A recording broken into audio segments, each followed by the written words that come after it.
सहना भवतु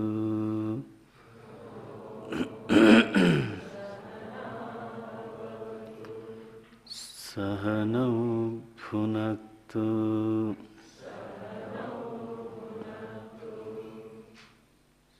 सह वीर्यं करवावहै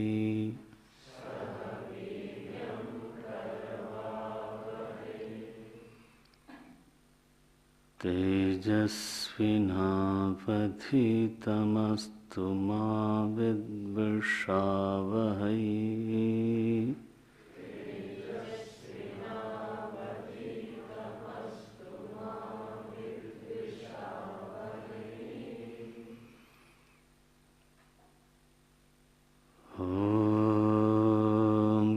शांति शांति शांति।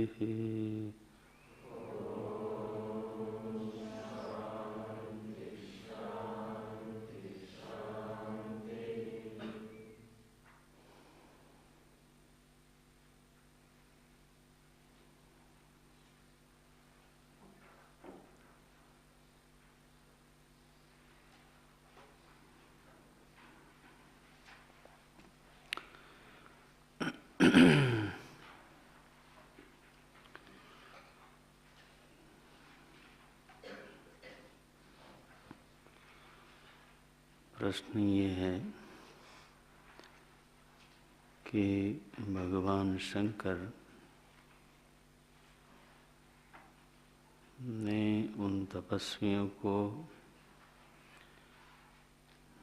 स्वयं अपनी ओर से आकर के तो उपदेश क्यों किया। भगवान शंकर के उपदेश के पीछे तो उन ब्राह्मणों में क्या विशेषता थी, उनमें क्या विशेष अधिकार था, तो इस बात पर हम लोग चर्चा कर रहे हैं। तो एक शब्द में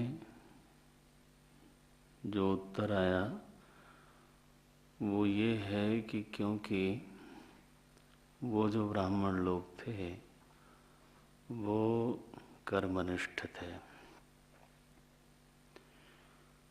वो लोग कर्मवादी थे, परिस्थितिवादी नहीं थे। व्यक्ति यदि परिस्थितिवाद से बौद्धिक स्तर पे संक्रमित होकर के कर्मवाद में प्रवेश कर जाए तो ये उसके जीवन में क्रांति मानी जाती है। असल में जो बौद्धिक संक्रमण है आध्यात्मिक जगत में उसी को हम विकास मानते हैं। The spiritual evolution is this only. जो हमारा एक बौद्धिक निश्चय है उससे संक्रमित होकर के, उससे निकल करके जब हम वास्तव में दृढ़ता के साथ दूसरे बौद्धिक निश्चय में प्रवेश कर पाते हैं तभी वास्तव में हमारे जीवन में कोई परिवर्तन, वास्तविक परिवर्तन होता है।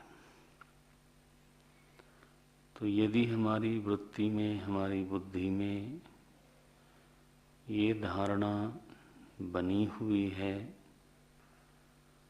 कि सुख दुख का हेतु केवल परिस्थिति है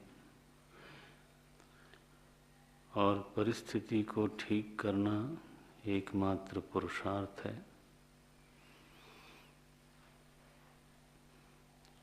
और वह परिस्थिति चाहे जैसे भी ठीक ठीक कर लेनी चाहिए। तो ऐसा व्यक्ति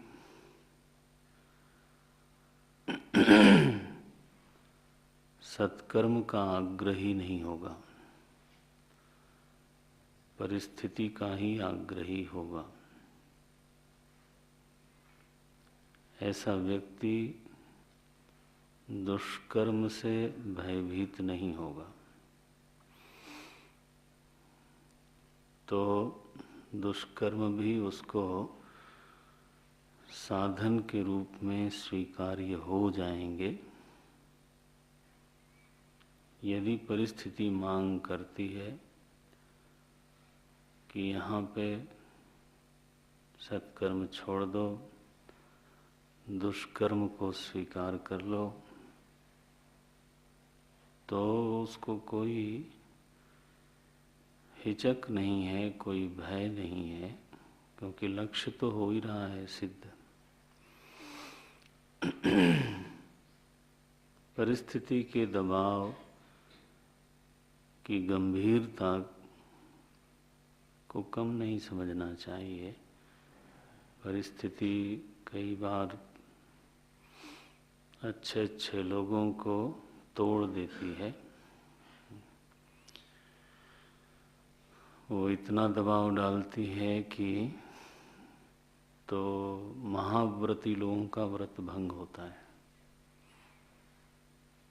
युधिष्ठिर महाराज का जो सत्याग्रह था वो छूट गया परिस्थिति के दबाव में। स्वयं नहीं छोड़ा ये ठीक है, लेकिन भगवान के कहने पे छोड़ा। लेकिन उनके मन में कहीं न कहीं ये स्वीकृति तो हो ही गई। कई बार परिस्थिति का दबाव इतना होता है तो सत्याग्रही के मन में ये बात आती भी है कि अरे यार ऐसे कर देते तो अच्छा था, लेकिन उसकी अपनी हिम्मत नहीं पड़ती। तो दूसरा कोई बोल देता है तो फिर वो उसको एक बहाना मिल जाता है कि मैंने अपने थोड़ो किया था, उन्होंने कहा इसलिए मैंने कर दिया। तो इसका जवाब लोग देते हैं कि वो कुएं में कहेंगे कूदने के लिए तो कूदोगे।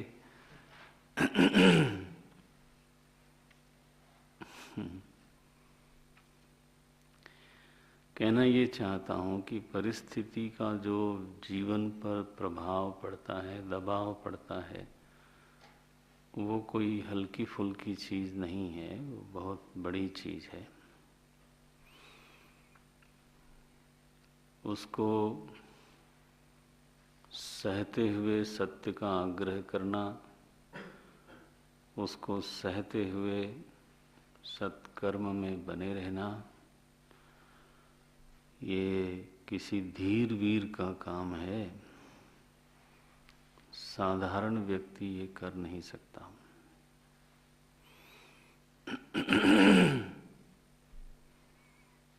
तो जो सत्कर्मनिष्ठ है तो उसमें धीरज तो है ही है, उसमें समझ तो है ही है, उसमें शास्त्रों के वाक्यों के प्रति श्रद्धा तो है ही है, उसमें तपस्या तो है ही है, उसमें आत्मसंयम तो है ही है।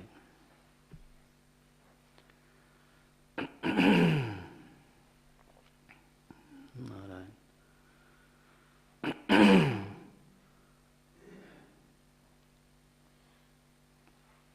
यह निश्चय जीवन में स्थिर हो जाए कि सत्कर्म का परिणाम कभी भी बुरा नहीं हो सकता,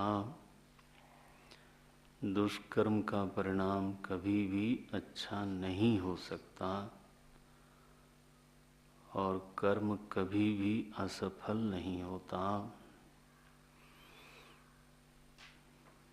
यह निश्चय हो जाए तो व्यक्ति कर्म बिगाड़ करके परिस्थिति का सुधार नहीं करना चाहेगा। यही संक्रमण है, यही आध्यात्मिक विकास है। लौकिक जीवन क्या है? कर्म को बिगाड़ करके भी यदि परिस्थिति सुधरती हुई दिखती है तो करो। विश्व में अनाचार का हेतु पुलिस की असफलता नहीं है।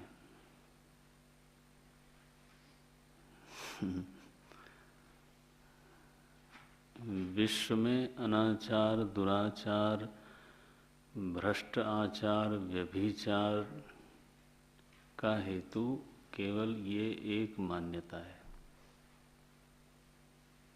सोच के देख लो। क्या? बिल्कुल एक चीज। कोई ऐसी विद्या आवे, कुछ ऐसा योग बने कि मनुष्य के जीवन की यह मान्यता टूट जाए और कर्म सिद्धांत उसके जीवन में सिद्ध हो जाए तो पुलिस की जरूरत नहीं है ना।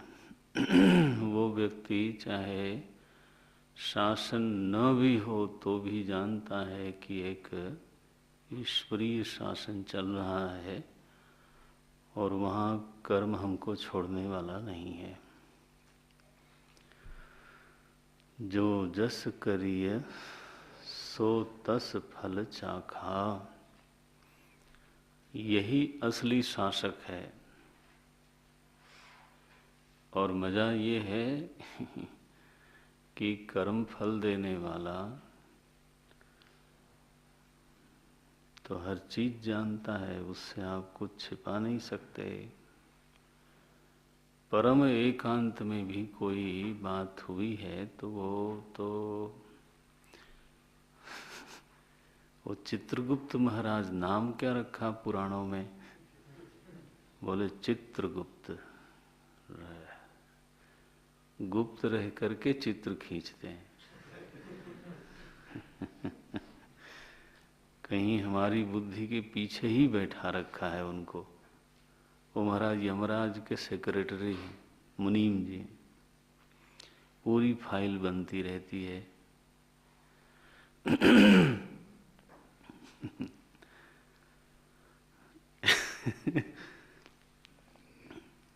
यो गुप्त रूपेण चित्रम लाती थी। वो कोई गुप्ता जी हैं ये ना समझ लेना। ना ना, बिल्कुल नहीं। वो गुप्त रूप से चित्र खींचते हैं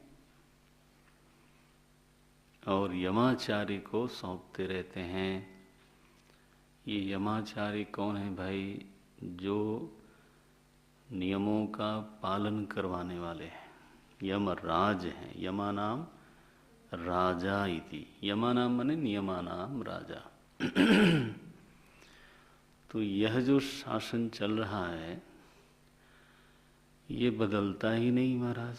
5 साल में नहीं बदलता ये ना। तो ऋषियों ने लिखा, कर्म प्रधान विश्व करि राखा। प्रधानमंत्री प्रधान नहीं कहा, ना ना। कांग्रेस प्रधान, भाजपा प्रधान नहीं, बुश प्रधान नहीं। ये लोग पपेट, कठपुतली हैं। उमादार जोशित की नाही, सबहि नचावत राम गोसाई।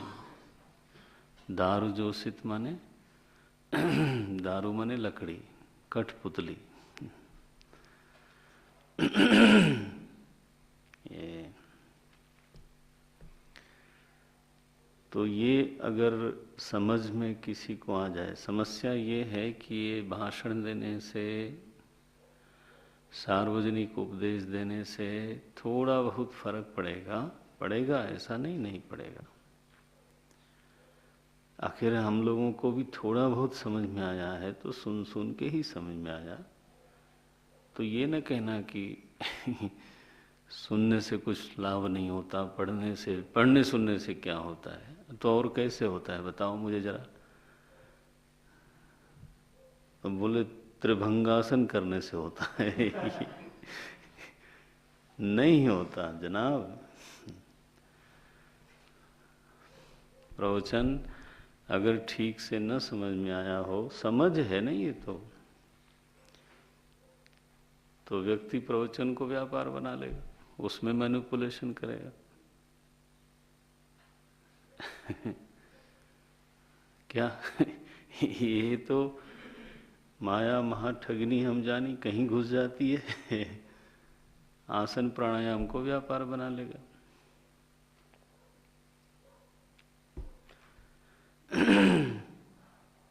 पूजा को नौकरी बना लेगा। है ही है, लोग नौकरी करते हैं। कोई व्यक्ति व्यापार को पूजा बना लेता है, हाँ, और कोई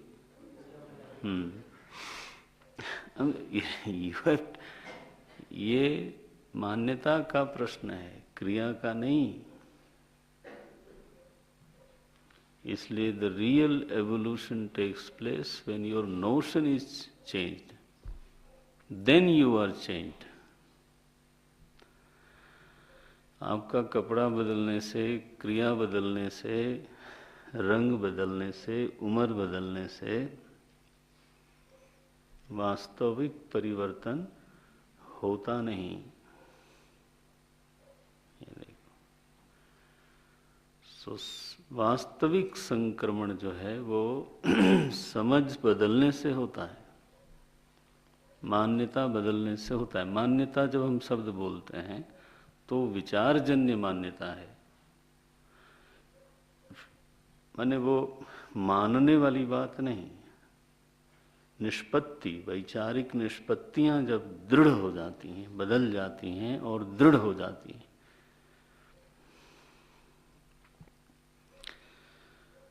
तो नारायण उन ब्राह्मण लोगों में कर्मनिष्ठा है ऐसा बोलने से उनके जो सद्गुण हैं वो हमारे सामने आते हैं। कल हम लोगों ने एक बात देखी थी, अब एक दो बात और देख लो, वो उन लोगों में भी आएगी और आप और हम अगर ऐसा करेंगे तो हम में भी आएगी। जो कर्मनिष्ठ होता है उसका राग द्वेष शिथिल होता है, ये नियम है। मैं कर्मठ नहीं बोल रहा हूं, ये परिस्थितिवादी भी लोग कर्मठ बहुत होते हैं, जिसको अंग्रेजी में आजकल डायनेमिक बोलते हैं। ये डायनेमिक होने से आध्यात्मिक लोग प्रभावित नहीं होते, उसका आदर है। क्यों आदर है? क्योंकि वो विलासी से, प्रमादी से, तमोगुणी से बेहतर है।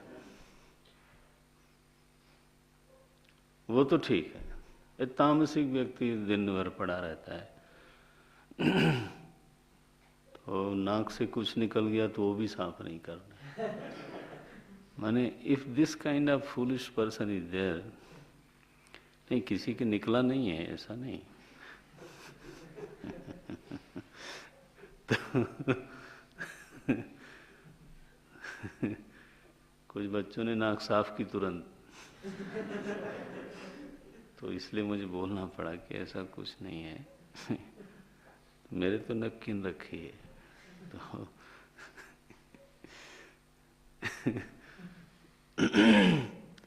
उससे बेहतर है। लेकिन वो डायनेमिक होकर के क्या करता है? जोड़ तोड़, चोरी, लूट, स्मगलिंग, ये लोग क्या निष्क्रिय होते हैं क्या? अरे Ram Ram, they are most active. मूर्ख होते हैं? ना ना, मास्टर प्लानर होते हैं। वर्ल्ड ट्रेड सेंटर को जिसने ध्वस्त किया, what a planning! It was a beauty. कोई अमेरिकन सुने तो बस हमारा ही गला काटेगा। मैंने उन्हीं के जहाज से उन्हीं के ट्रेनिंग सेंटर पे ट्रेनिंग लेके उन्हीं के जहाज से,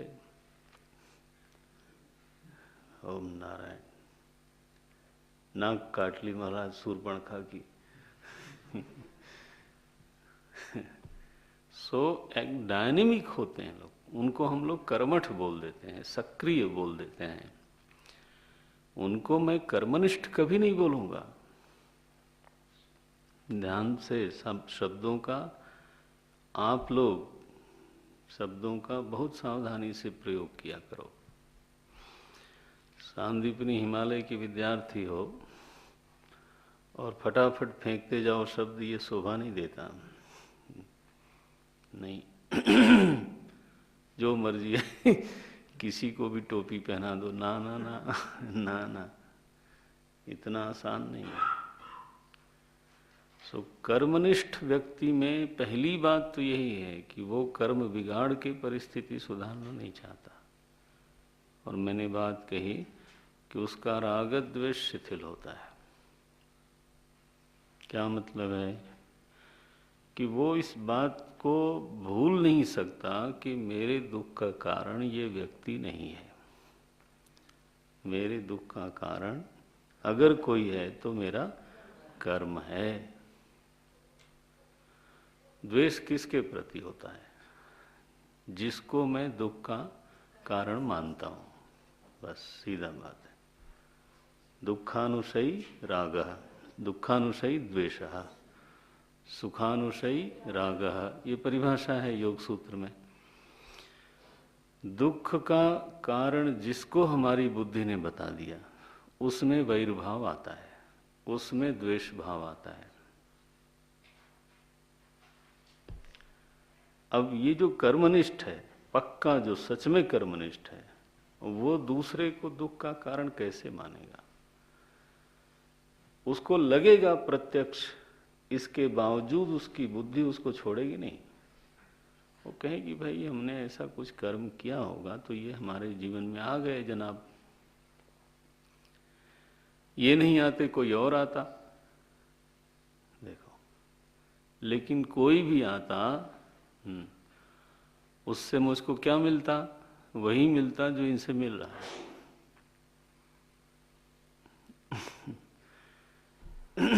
ध्यान रखना, कोई व्यक्ति दुष्ट हो पड़ा रहे अपने घर तो उससे हमको क्या प्रभाव पड़ना है? प्रभाव कब पड़ता है? जब हमारा और उसका योग होता है। वो योग कौन मिलाता है? कर्म मिलाता है। मेरे कर्म ने उसको बुलाया इनविटेशन कार्ड देके कि आओ जनाब हमको करो परेशान। सो इसलिए वो जानता है कि नाम बदलने से, चेहरा बदलने से कुछ फर्क पड़ता नहीं है। जीवन में देखा जाता है, आपने भी देखा होगा, एक व्यक्ति आपका मित्र है, हर समय आपका समर्थन करता है, और कुछ काल बीतने पर, हमेशा नहीं लेकिन ऐसा हो सकता है, हाँ, कि वही व्यक्ति आपका परम विरोधी हो। अब क्या हुआ? चेहरा तो वही है, नाम भी वही है, नेम प्लेट भी वही है। सो हम लोग जल्दीबाजी में व्यक्ति से द्वेष कर बैठते हैं। समझदार कर्मनिष्ठ अपने कर्म को संभाले रखता है और जानता है कि मेरे कर्म अगर ठीक होंगे तो दुनिया बदल जाएगी, इनकी क्या हिम्मत है। ठीक है, तो उसका उस व्यक्ति से द्वेष हो नहीं सकता, होगा भी तो शिथिल होगा, मंद होगा। अगर तो द्वेष होता है तो इसका मतलब है कि मेरी कर्मनिष्ठा में बहुत कमी है। जितना तीव्र द्वेष उतनी ही कर्मनिष्ठा में कमी।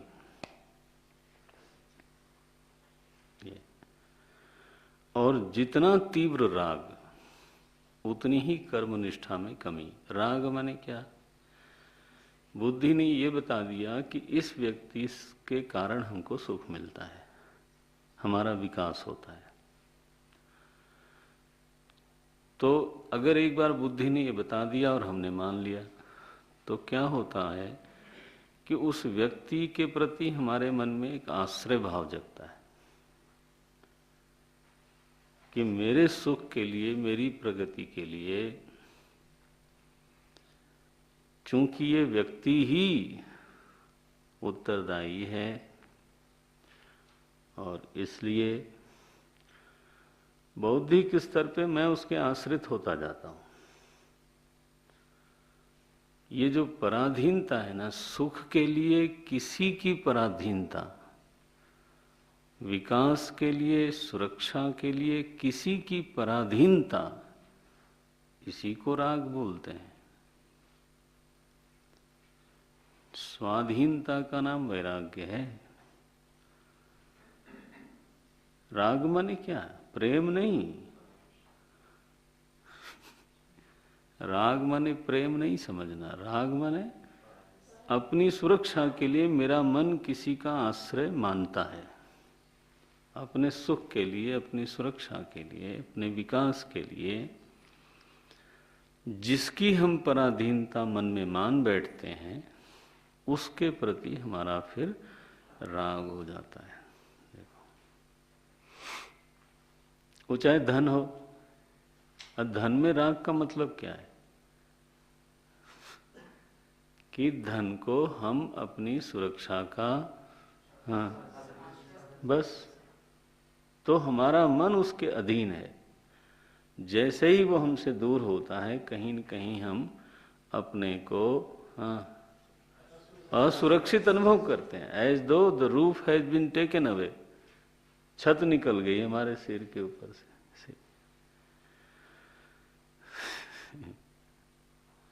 राग का ये मतलब है।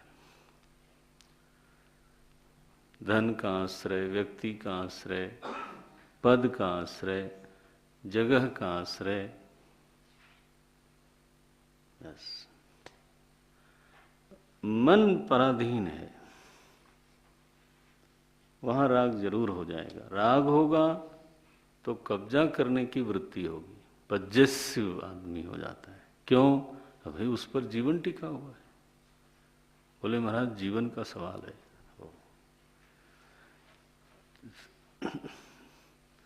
तो राग फिर पजेसिव होता है। उस पजेसिव होने में दूसरा कोई बाधा डाले तो फिर ओम नारायण, दूसरे के बाधा डालने की शंका हो जाए तो भय होगा। तो राग से भय, राग से द्वेष, राग से क्रोध, राग से हिंसा।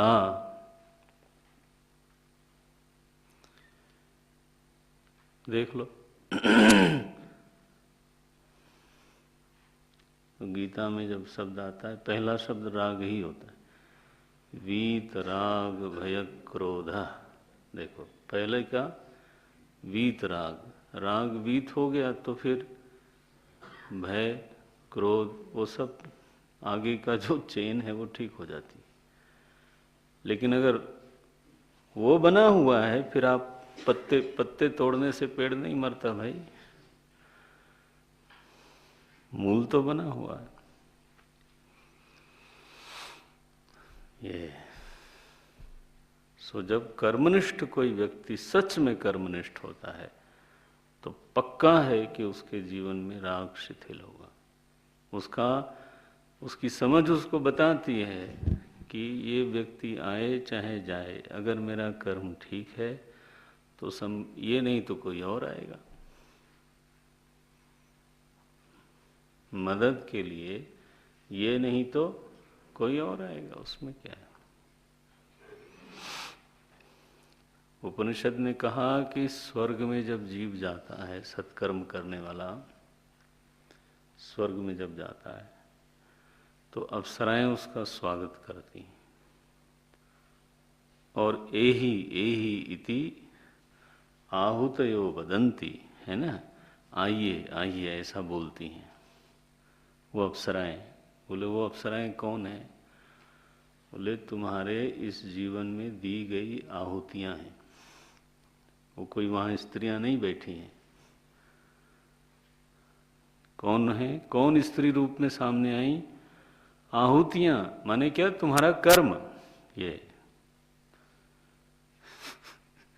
ये वेद इस तरह से बोलता है, एहि एहि ति आहुतयो वदंती। तो यमदूत कौन होंगे? क्या सचमुच में वहां होंगे क्या? आपके कर्म ही मूर्तिमान होकर जी यमदूत के रूप में आपके सामने खड़े हो जाएंगे।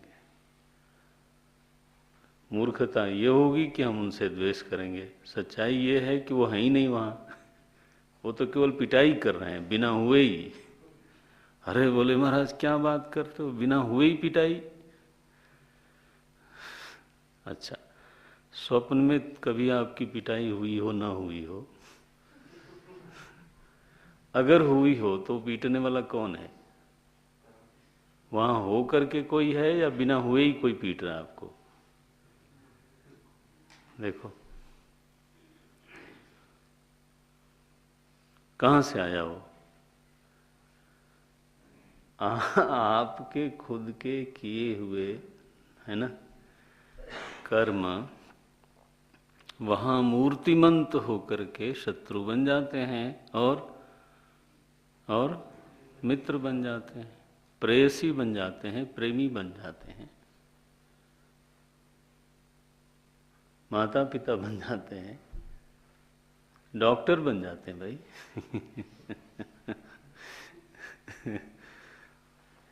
सोचो, इसलिए काहुन को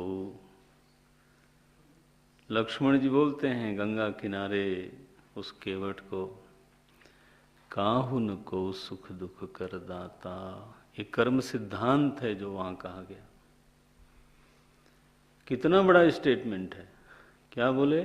काहू न को सुख दुख कर दाता। हमारी क्या धारणा है कि पूरी दुनिया मिलकर के हमारे पीछे पड़ी है। ओए बड़े बहादुर हो भाई, इतने लायक हो।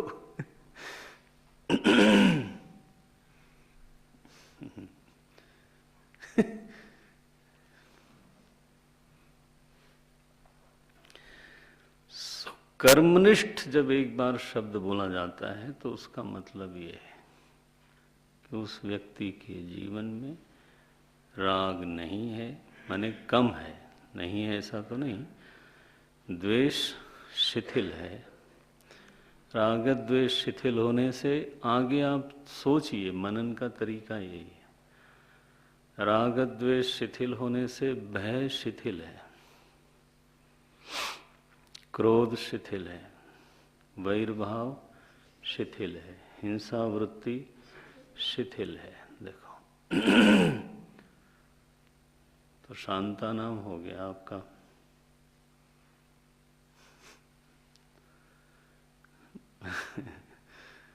जिसके जीवन में ये सारे उपद्रव शिथिल हो जाएं, यही तो उपद्रव करते हैं और कौन करता है?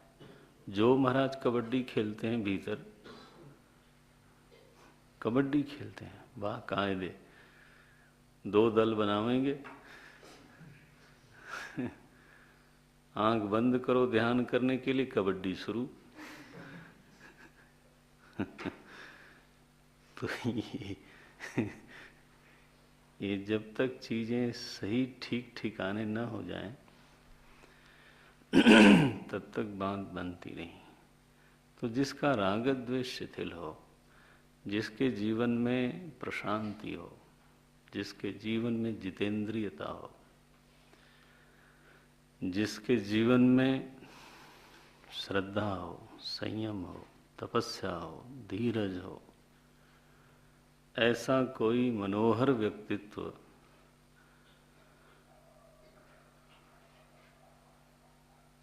केवल कर्म और कर्म फल में फंसा रहे, ये भगवान को अच्छा नहीं लगता। बोले इसने इतनी मेहनत करी, लायक बन गया, अब इसको तो मार्ग दिखाना चाहिए। जो परमार्थ का मार्ग है वो इसको मालूम होना चाहिए। He deserves something greater and better.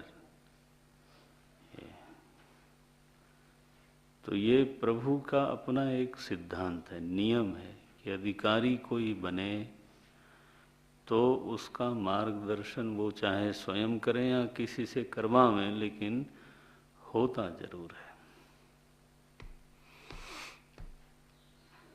इसलिए मालिक साहब स्वयं पधार गए। बोले चलो भाई विष्णु भगवान एक लीला करते हैं। और क्या लीला की महाराज? बड़ी मनोरंजक लीला की। एक ने उनकी पत्नियों को दौड़ा दिया, एक ने उनके पतियों को दौड़ा दिया। और देखो तुम अपने राग से, अपनी वासना से, अपने विषय के आकर्षण से कितने पराधीन हो।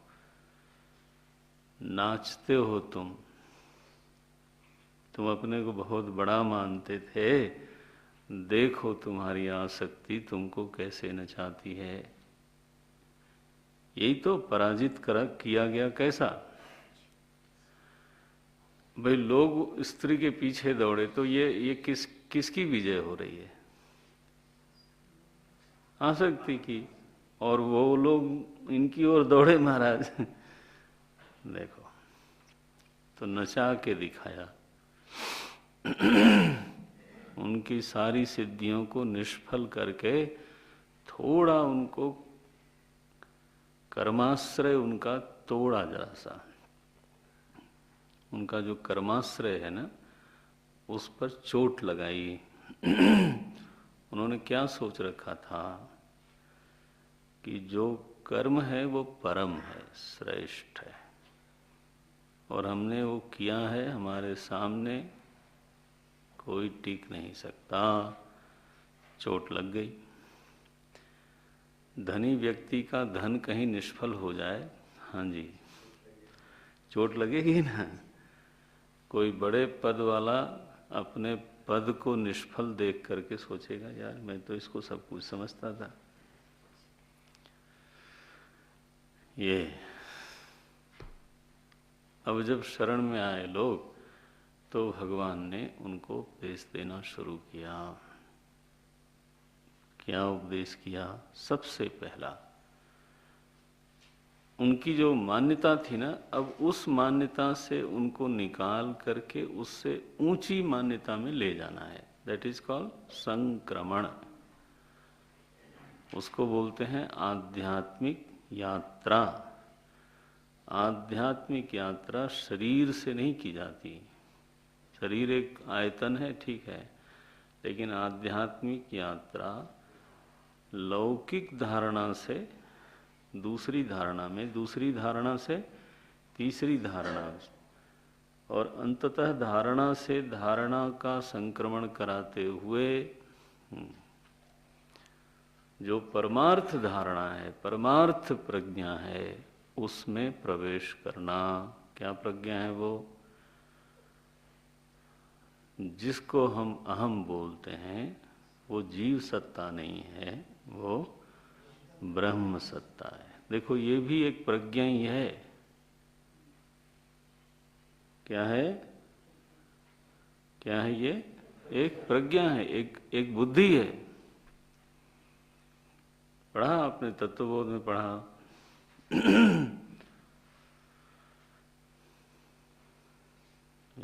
बुद्धिरुत्पन्ना, ब्रह्म बुद्धि उत्पन्ना, बुद्धिरुत्पन्ना। ये कोई स्थिति उत्पन्न, उसको हम लोग बहुत आदर नहीं देते हैं। है वो अच्छी बात होगी, लेकिन स्थिति से हमारा कोई बहुत कहना चाहिए परमार्थ भाव उसमें नहीं है। स्थिति माने कोई अशांत है, शांत हो गया, स्थिति है ये बुद्धि नहीं है। ये कोई विक्षेप में है, समाधि में गया, क्या है ये? स्थिति है। यहाँ अंतर समझना, योग और वेदांत का ये बड़ा बारीक अंतर है, और आजकल के प्रायः वेदांती लोग इसको मिश्रित कर देते हैं दुर्भाग्य से। वो लोग स्थिति को परमार्थ समझते हैं। स्थिति नहीं चाहिए, माने नहीं चाहिए का मतलब हमारा कोई द्वेष नहीं है, बहुत बड़ी बात है। कोई विक्षेप में से हटके समाधि में जाए, शांत रहे, बहुत अच्छी बात है। लेकिन वह परमार्थ कदाचित नहीं है, क्योंकि स्थिति हमेशा निर्माण की जाती है। जिसका निर्माण हुआ वो बिगड़ती है। ये जो समाधि है वह अभ्यास से ही तो निर्मित हुई, अपने आप हो गई। समाधि उपदेश से निर्मित नहीं होती, ठीक है? श्रवण मात्र से निर्मित होती नहीं, उसके लिए एक विशेष साधन प्रक्रिया चाहिए। तो अभ्यास से निर्मित हुई।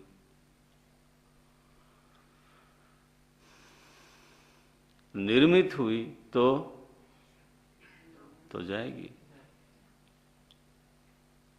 लोगों ने वेदांत को उसी श्रेणी में डाल दिया, तो ये तो दुर्भाग्य है वेदांत का। वेदांत का क्या दुर्भाग्य है, वो सज्जन का दुर्भाग्य है।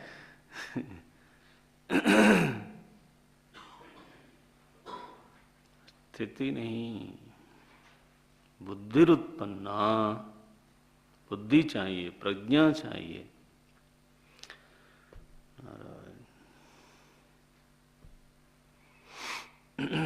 तो एक प्रज्ञा से दूसरी प्रज्ञा में, दूसरी प्रज्ञा से तीसरी। परिस्थितिवाद एक प्रज्ञा है, उसमें से निकले कर्मवाद। ये असली संक्रमण है, ध्यान रखना। असली विकास है। अगर कोई परिस्थितिवाद से निकलकर जीवन लग जाता है ऐसा संक्रमण करने में,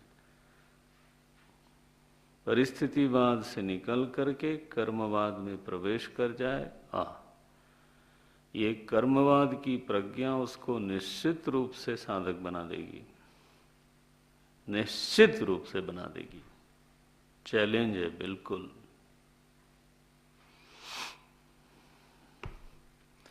तो कबीर ललकारते हैं, बोया पेड़ बबूल का, आम कहाँ ते खाए। ये क्या है आप जानते हो? ये कर्मवाद है।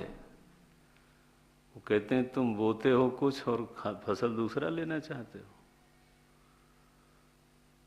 हम लोग यही करते हैं ना, बोते हैं कई बार बबूल, चाहते हैं आम निकल आवे।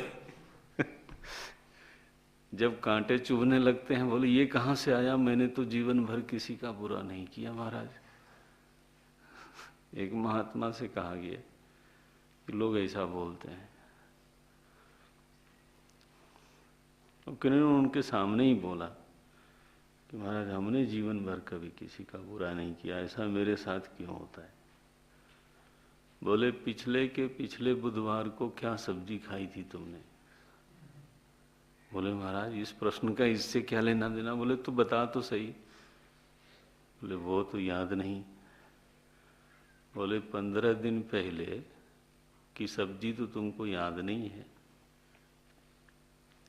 आपको याद है? और तू जीवन भर का ठेका लेके बोलता है कि मैंने जीवन में किसी का कोई तुम्हारी याद तो इतनी छोटी है, स्मृति तो इतनी दुर्बल है कि खाया कि नहीं खाया? बोले खाया तो जरूर होगा। नहीं तो आज 15 दिन बाद जीवित कैसे रहता? से लोग बड़े मासूमियत के साथ ऐसी बात बोलते हैं। अब साधु लोगों को हिंसा नहीं करनी है, इसलिए बोलते हैं हाँ ऐसा होगा, पूर्व जन्म का होगा। बेचारे किसी तरह से टाल टूल देते हैं। ये न समझना जनाब, कर्म सिद्धांत हो तो कबीर तो बिल्कुल लठ मार बोलते हैं ना, बोया पेड़ बबूल का तो आम कहाँ ते खाए। एकदम संक्रमण होगा। अब शिव जी महाराज कहते हैं इसमें से निकलो, बहुत बढ़िया, कर्मनिष्ठ हो गए, बहुत बढ़िया। परिस्थितिवाद से कर्मवाद में प्रवेश कर लिया, सिद्धि कर ली, बहुत अच्छी बात है, लेकिन ये कोई सुरक्षित जगह तो नहीं है। निकलो यहाँ से। अरे बोले महाराज क्यों निकलूं? बोले सुरक्षित नहीं है, परमार्थ नहीं है। क्यों सुरक्षित नहीं है?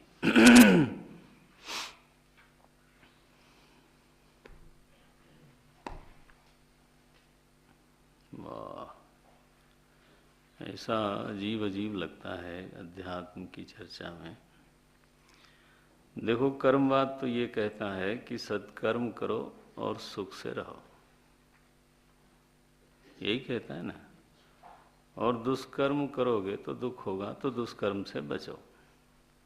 दिस इज पूरे कर्मवाद की अंतिम सलाह यही होगी। अब हमारी जिम्मेदारी हो गई कि सत्कर्म निरंतर करूं। तो पुराने महात्माओं ने कहा कि रोज कुआं खोदो, रोज पानी पियो, ये क्या चक्कर बना रखा है? क्योंकि कर्म नहीं करोगे तो नहीं मिलने वाला है। तो ये तो कुआं खोद पानी पियो, एक तो दोष इसमें ये है, अनित्यता का दोष।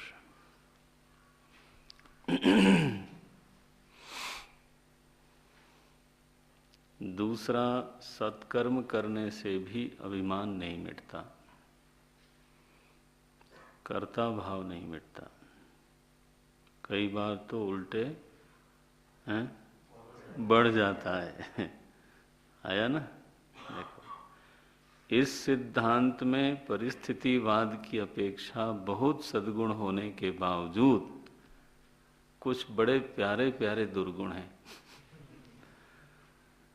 ये देखो, तो जो हमारा परम सुहृद परमात्मा है वो कहता है ना ना ना, मेरे बच्चे को यहाँ नहीं रहना चाहिए, निकलो भाई यहाँ से। तो शिव जी महाराज निकालने के लिए तैयार, बिल्कुल पहला श्लोक बोलते हैं, आओ पढ़ते हैं। तो रोज ही पाठ किया है, फिर रोज करना भी है, लेकिन आओ पहले पढ़ो इसको। कर्तुराज्ञया प्राप्यते फलम्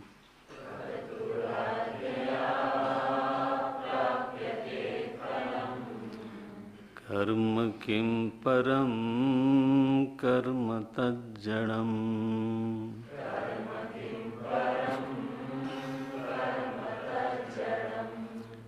कर्तुराज्ञया प्राप्यते फलम्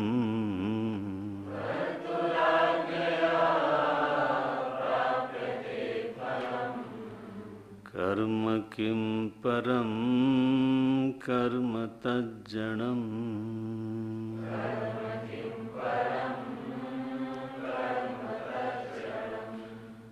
कृतिमहो दधौ पतनकारणम्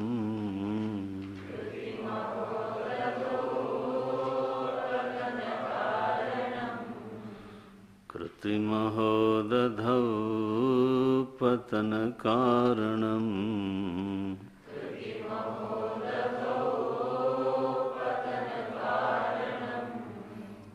फलम् शाश्वतं गतिनिरोधकम्।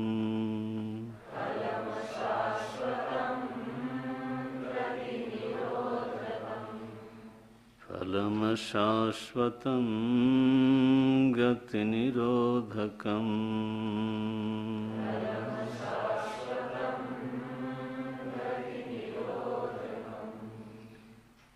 उपदेश का देखो आरंभ होता है, थोड़ा ज़्यादा सावधानी रखें। इस श्लोक में सबसे पहली बात जो भगवान शंकर ने कही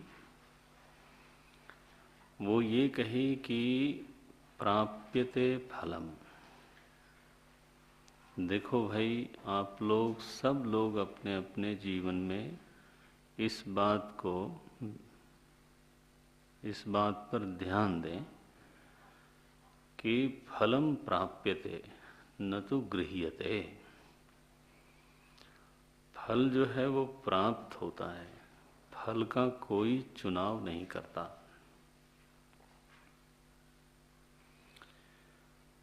ये बहुत बड़ा स्टेटमेंट है जीवन में। इसको पूरे जीवन में, कोर्स में तो ये आपको मिला, पूरे जीवन में इसको धारण करके रखो। फलम प्राप्यते न तो गृह्यते। ये जो पहला स्टेटमेंट है ये कहाँ खड़ा करता है हमको कि हम सभी लोग रिसीवर हैं and we are not choosers. हम सभी लोग लेने की स्थिति में हैं, चुनने की स्थिति में कोई नहीं है। केवल एक व्यक्ति की बात नहीं है ये। बुश साहब भी नहीं है, इस दुनिया के सुपर पावर का सुपर पावर मैन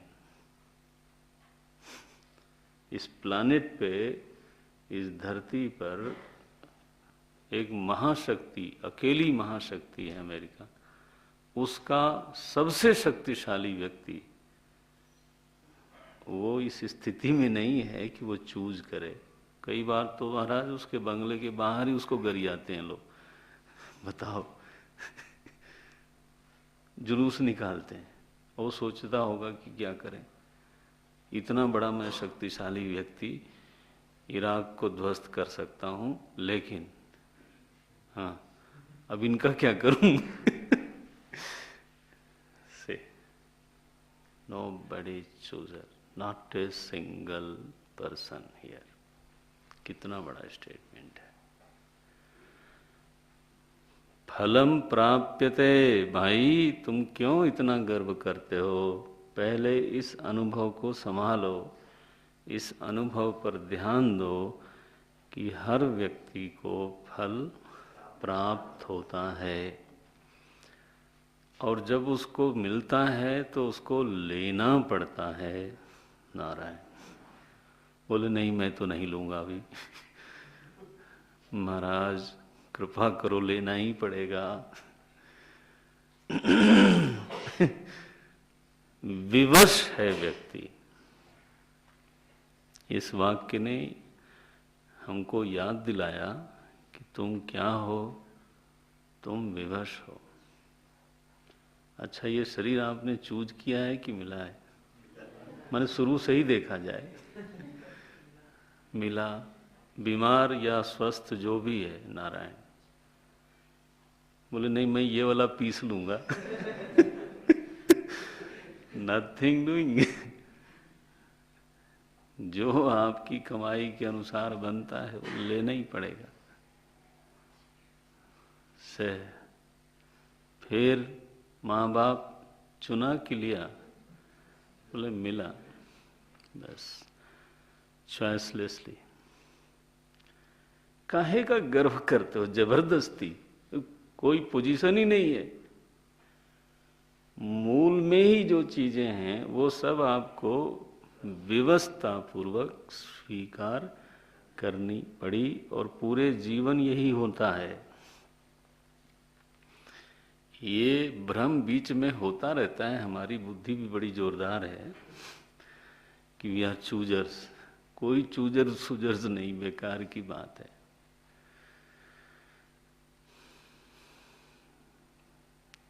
भगवान ने हमारी औकात बता दी पहला ही वाक्य कि वेयर डू यू स्टैंड, जरा कृपा करके समझो उसको। प्राप्यते फलम, ओके। दूसरी बात, जो मिलता है वो हमारे कर्म के अनुसार पूरी तरह से न्याय संगत होता है।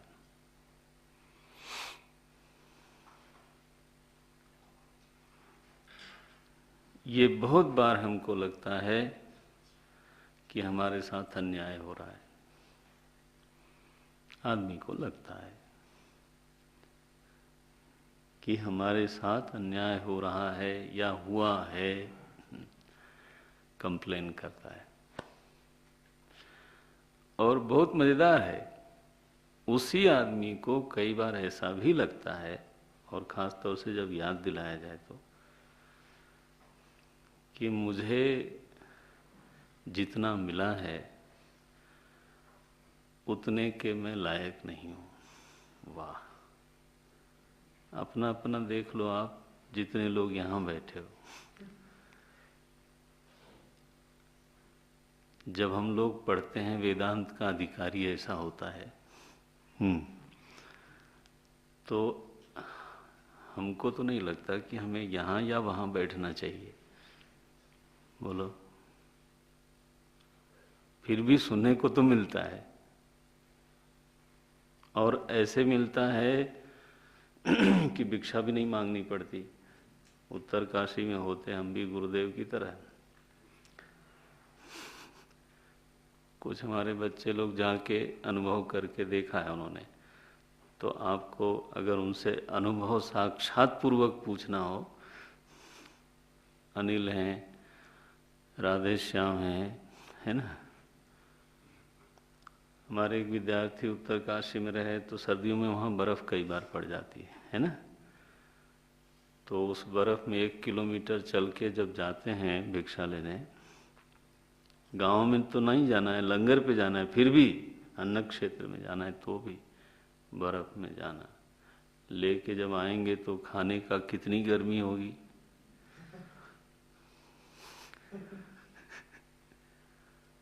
तो बोले फिर साधु लोग स्टोव जलाते हैं, सबकी कुटिया में आजकल कुछ न कुछ रहता है, फिर वहाँ उसको किसी तरह से कुछ खाने लायक बना ही डालते हैं जोर लगा के। तो वहाँ रहना ही तपस्या है।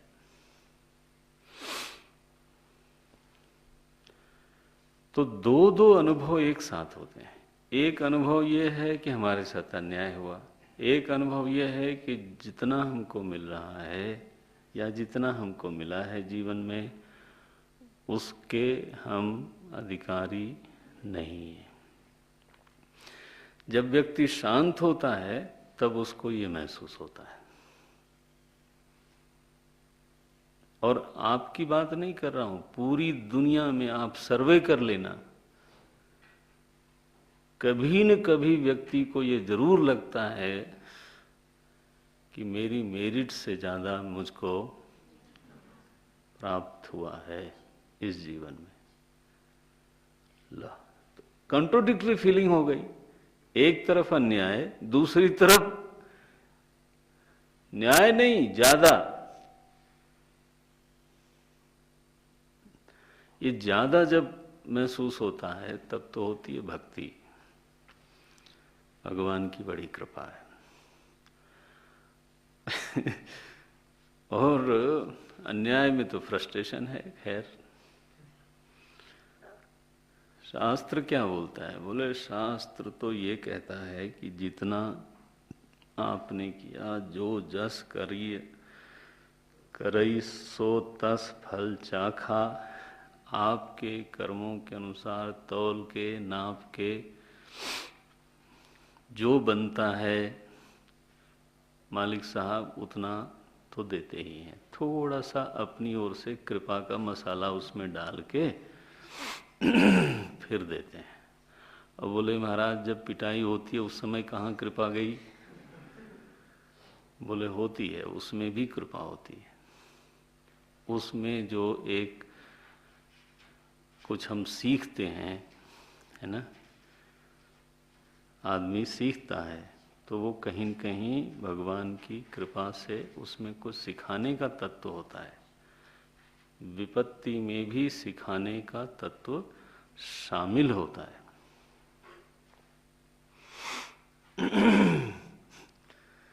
आदमी को दूसरे की पीड़ा समझ में आने लगती है। ये भगवान की कृपा ही है। व्यक्ति की तितिक्षा बढ़ जाती है। ये क्या है? ये कृपा ही है। तो ध्यान रखना कि परमात्मा न्यायी है और दयालु है, एक ही साथ दोनों है। जो हमारा बनता है कर्म के अनुसार वो तो हमको मिलता ही है, लेकिन उसमें साथ में हाँ अपनी कृपा जरूर मिला के ही देता है वो। इसलिए एक महात्मा ने बड़ी प्यारी बात कही कि केवल कृपा ही है, एक कठोर कृपा है और एक मृदु कृपा है। जब दंड होता है ना, वो भी कृपा है लेकिन कठोर कृपा है, क्योंकि उसमें भी भगवान सिखाते हैं और आदमी को दुख से बचा लेते हैं, आगे के दुष्कर्मों से बचा लेते हैं।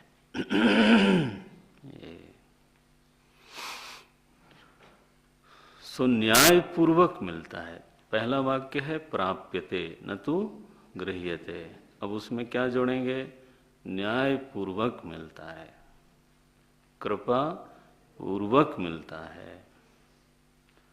लेने में हम स्वतंत्र नहीं होते, विवश होते हैं। वाह, मालिक साहब, इससे क्या सिद्ध हुआ?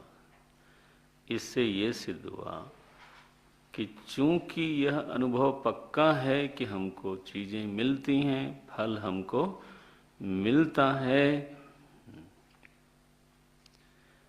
इसलिए अनुमान होता है कि इसका कोई देने वाला होना चाहिए। देखो, वेदांत में ईश्वर की अवधारणा यहाँ से आती है। कहाँ से? कि चूंकि देखो, ये अनुभव सृष्टि की तरफ से नहीं जा रहे हैं हम, आपका हमारा अनुभव है। अनुमान हमेशा दृष्ट को देख के अदृष्ट का होता है, ठीक है ना? जैसे धुआं देखा दृष्ट है, अग्नि का अनुमान किया जो अदृष्ट है, यही ना? इसी तरह से दृष्ट क्या है यहाँ पर? आपका फल का अनुभव। फलम प्राप्यते, ये हमारा अनुभव है। इसमें हमको कोई अनुमान करने की जरूरत नहीं है। This is clear. नाउ इस अनुभव को बेस करके अब अनुमान क्या हुआ कि चूंकि फल मिल रहा है इसलिए इसका कोई देने वाला है। अब कोई का नाम चाहे जो मर्जी आप रख लो, अल्लाह रख लो, गॉड रख लो, फादर रख लो, जो मर्जी आप रख लो, उसमें हमें कोई नामों का झगड़ा नहीं करना है। किसी ने कहा दाढ़ी वाला है, किसी ने कहा सफा चट है, उससे कोई लेना देना नहीं है। हम लोग देखो, वेदांत के विद्यार्थियों को ये टुटपुजी तर्कों में कोई बहुत फंसने की जरूरत नहीं है। ये बच्चे लोग, गुरुदेव कहते थे ये जो दूसरे धर्म है प्राइमरी स्कूल में तो ऐसे ही झगड़ा होता है। किसी ने पूछा उनसे वेदांत में इतने कम लोग क्यों? बोले पीएचडी कितने लोग करते हैं? सबसे ज्यादा संख्या छात्रों की केजी वालों की होती है। जिसको वैचारिक स्तर बिल्कुल ही न प्राप्त हुआ वो कहेगा ये क्या, जब देखो तब घटपट करते रहते हैं। तो ये नहीं, नाम और रूप में बहुत आग्रह न करो। कोई है जो हमको फल देता है और हमको लेना पड़ता है। क्या मतलब है? कि वो सबसे अधिक शक्तिशाली है। अब अनुमान में एक चीज और जुड़ी, क्योंकि कोई भी प्राणी इस विश्व का ऐसा नहीं है जो उसके देने को मना कर सके। जब देखो हम लोग बोलते हैं ना कि परमात्मा सर्वशक्तिमान है, तो महाराज जी ऐसे बोलते थे कि तुमको मालूम है सर्वशक्ति कितनी होती है? तुम कौन होते हो ये टोपी पहनाने वाले कि सर्वशक्तिमान है? तुमको मालूम है कि सर्वशक्ति कितनी होती है? बोले नहीं, हमको क्या मालूम कि पूरी शक्ति कितनी होती होगी। Can you imagine? इस धरती को ऐसा नचाता रहता है मालिक, मालूम है ना? धरती अपनी दूरी पर घूमती रहती है, कमाल है। और फिर चलती हुई सूर्य की परिक्रमा करती है। हम लोग महाराज 5 किलो उठा लें तो अपने को मार रेसलर समझते हैं। देखो जरा, प्रतियोगिता आयोजित होगी, ओलंपिक होगा, कितना किलो उठाया? बोले 200। वो धरती को ऐसा नचाता रहता है, ऐसे घूमती रहती है। एक नहीं, सारे ग्रह, वो कितने, एक सौरमंडल में ये हो रहा है। गैलेक्सी में जरा देखो, गैलेक्सी में जो आकाश गंगा है, वो कहाँ अनंत ऐसे सौरमंडल हैं। इन सबको नचाने वाला कितना होगा महाराज बलवान? बोले मुझे मालूम नहीं, मैं तो कलम चला सकता हूँ, इतना तो बल है ही मेरे।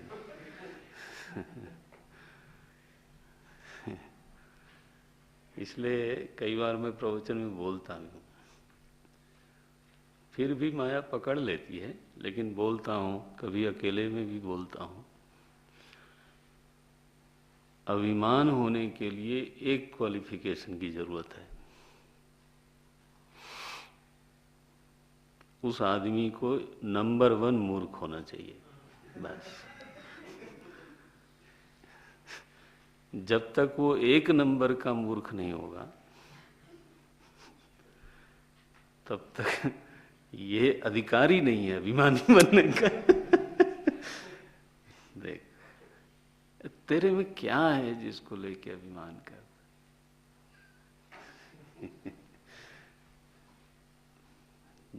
स्थिति है प्राप्यते, और अभिमान किए जा रहे हैं, बताओ।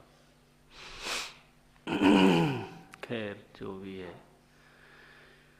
सो जो फल देने वाला है वो शक्तिशाली है सबसे अधिक, ये तो हम कह सकते हैं सेफली। और सर्वशक्तिमान कहने का हमारा अभिप्राय इतना ही है कि ऐसा कुछ नहीं है जो वो नहीं कर सकता, और ऐसा कोई नहीं है जो उसकी आज्ञा का उल्लंघन कर सकता है, बस। इसलिए हम सर्वशक्तिमान शब्द का प्रयोग करते हैं, ऑलमाइटी।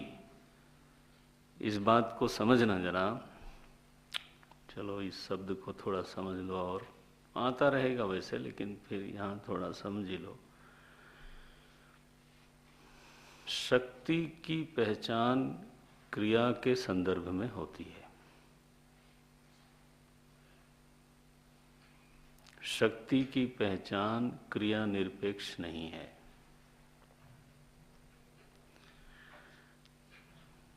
ये वाक्य ध्यान रखना जरा, ये सोच विचार के जो बिल्कुल निष्पत्तियां हैं वो मैं आपको सुना रहा हूँ। बहुत सोचने पर ये निर्णय प्राप्त होते हैं। शक्ति की पहचान क्रिया के संदर्भ में ही होती है। अब मेरे पास कितनी शक्ति है तो कोई क्रिया करवाओ, चलने को दो, इतना चल क्या है, क्या बोलते हैं, टीएमटी, यही है ना, टीएमटी चेक करो।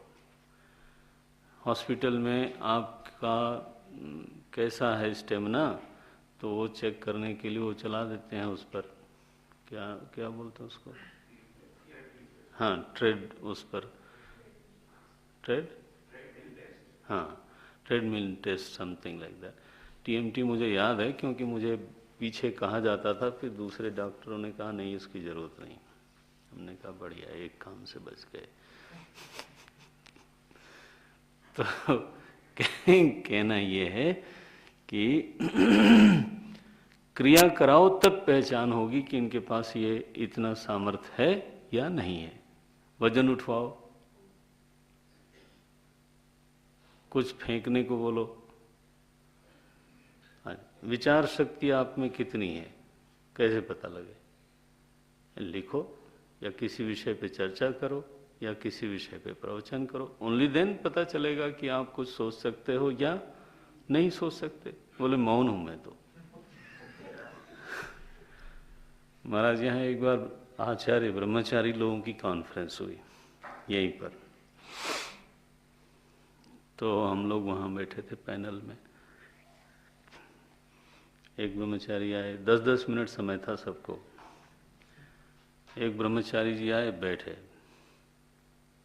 10 मिनट मौन रहे महाराज। मैंने हिम्मत देखो, बिना मूर्खता की इतनी हिम्मत नहीं आ सकती। गुरुजी बैठे थे, पुरुषोत्तम स्वामी जी बैठे थे, सब सीनियर लोग बैठे, शारदा माँ बैठी है। आपको कहा गया है 10 मिनट बोलने को, आप आके बैठे। Close your eyes. किसको? सबको। मैंने कहा बहुत ही अजीब सा आदमी है, दुस्साहसी है। गुरुजी ने कहा नहीं भाई सब लोग क्लोज करो, वो कह रहे हैं, मंच उनका है तो ऐसे ऐसे विभूति पैदा हो जाते हैं महाराज। तो विचार शक्ति कब मालूम पड़ती है? जब आप, इसलिए जो समझदार लोग हैं नासमझ समझदार होते हैं, वो चुपे रहते हैं, बस उनका काम हो गया। बोलने पर तो पता लग जाएगा कि क्या स्थिति है।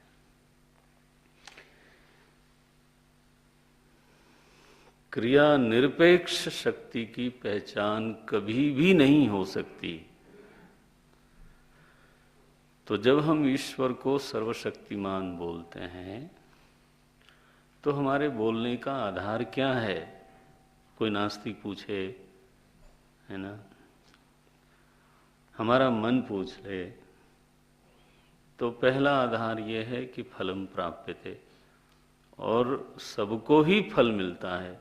बड़े से बड़ा कोई व्यक्ति हो वो फल लेने से मना नहीं कर पाता। एक, फिर सृष्टि में इतनी क्रियाएं हो रही हैं जिसका कर्ता मैं नहीं हूं। नहीं, देखो विचार अनुभव को बेस करके होना चाहिए। जितनी क्रियाएं दुनिया में हो रही हैं वो हो रही हैं, लेकिन उनका कर्ता तो वास्तव में मैं नहीं हूं, मेरा पड़ोसी भी नहीं है। लो, और मेरी सारी सरकार भी नहीं है। सरकार मौसम नहीं बदलती, बदलती है सरकार? सुनामी लेके नहीं आती, भूकंप लेके नहीं आती, हवा नहीं चलाती, सूरज को नहीं उदित कराती, अस्त नहीं कराती। कोई प्राणी इन क्रियाओं का कर्ता बनता हुआ दिखाई नहीं देता। क्रियाएं हो रही हैं। देखो, पृथ्वी घूम रही है, नवग्रह घूम रहे हैं, पता नहीं क्या क्या दुनिया में हो रही है। कल मैं डिस्कवरी देख रहा था, ओम नारायण, बताया गया पहले यूरोप केवल बर्फ से ढका हुआ था, पूरा यूरोप। फिर पृथ्वी अपनी धुरी से थोड़ी थोड़ी हटती जाती, माने झुकती जाती, एंगल बदला तो तापमान बढ़ा 10 डिग्री, तो वो सारे बर्फ पिघले, फिर जमीन निकल आई, फिर उस जमीन पर आज यूरोप। उस यूरोप में 2 वार लड़ी गई, वर्ल्ड वार। सोचो, वो यहां भी आ गए महाराज, धमक पड़े, 200 साल हमको रूल किया। कौन सा यूरोप? जो पहले बिल्कुल बर्फ में ढका हुआ था, जमीन ही नहीं थी। लुक कर दिस।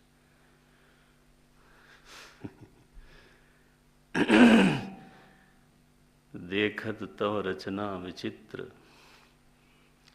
मन समझ समझ बस रही है। साधो कहीं न जाए, का कहिए, ये संत लोग ऐसे बोलते हैं। क्रिया होती है, हम करता नहीं है, ये पक्का है। और हमारे जानने में कोई भी ऐसा दिखता नहीं जो इन क्रियाओं का करता हो। तो जो कोई भी करता होगा वो निर्बल हो नहीं सकता। वो कैसा होगा? वो सर्वशक्तिमान होगा। तो बोले तुम भी तो करता हो। बोले हम छोटे वाले करता है।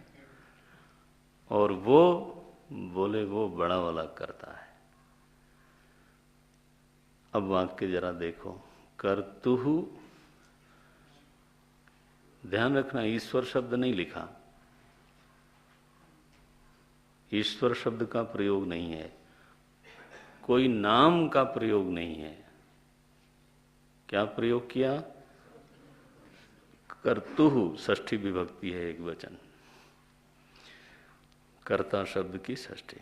कर्ता की आज्ञा से, कर्तुहु आज्ञया फलम प्राप्यते। सही है कि नहीं है? बोले महाराज है।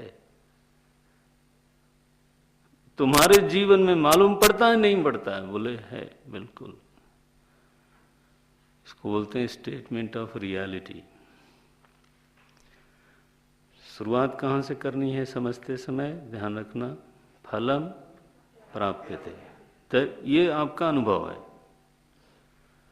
प्राप्यते न्यायपूर्वक, दयापूर्वक और व्यवस्था पूर्वक। ये ध्यान रखना, एक भी शब्द छूटना नहीं चाहिए। मैं सरल बना के सिद्धांत बोल रहा हूं। ये तीनों शब्द जो बोला है उससे तीन बातें अनुमित होंगी, क्योंकि कोई स्वतंत्र है ही नहीं है।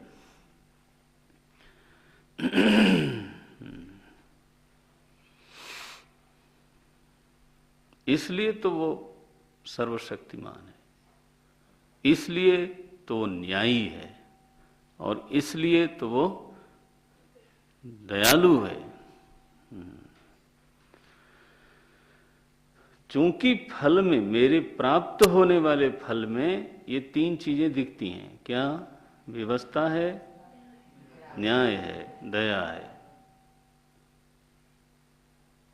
व्यवस्था है, न्याय है, दया है। इसलिए उसको सर्वशक्तिमान होना चाहिए, न्यायी होना चाहिए और दयालु होना चाहिए। और समस्त क्रियाएं हो रही हैं जिनका कर्ता मैं तो नहीं हूं। And nobody can take any credit. तो नेचुरली वो करता है। कैसा करता है? महान करता है। गुरु ग्रंथ साहब में बीज मंत्रों में ये शब्द आता है, कर्ता पुरुष, है ना? कर्ता पुरुष। वो पुरुष लोगों ने पता नहीं पढ़ा नहीं पढ़ा, आश्चर्य होना चाहिए। जीव करता है, लेकिन वहां क्या लिखा? कर्ता पुरुष। ला, यहां क्या है? पहला शब्द कर्तु।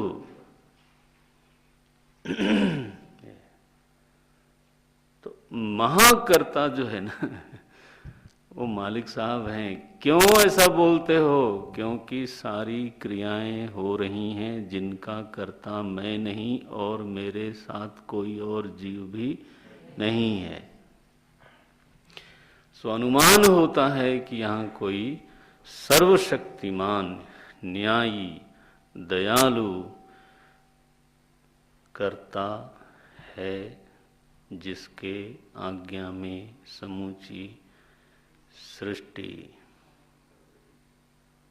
क्रियाशील है।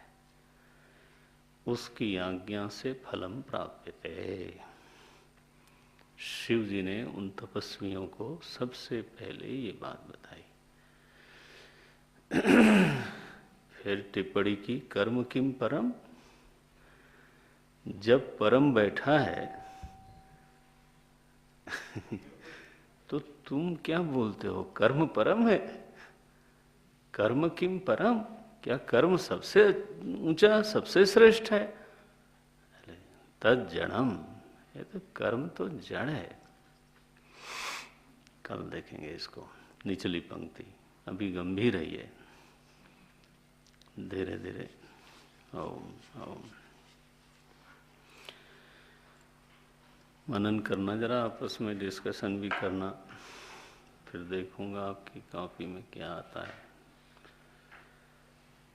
ओम पूर्णमदः पूर्णमिदं पूर्णात् पूर्णमुदच्यते पूर्णस्य पूर्णमादाय पूर्णमेवावशिष्यते।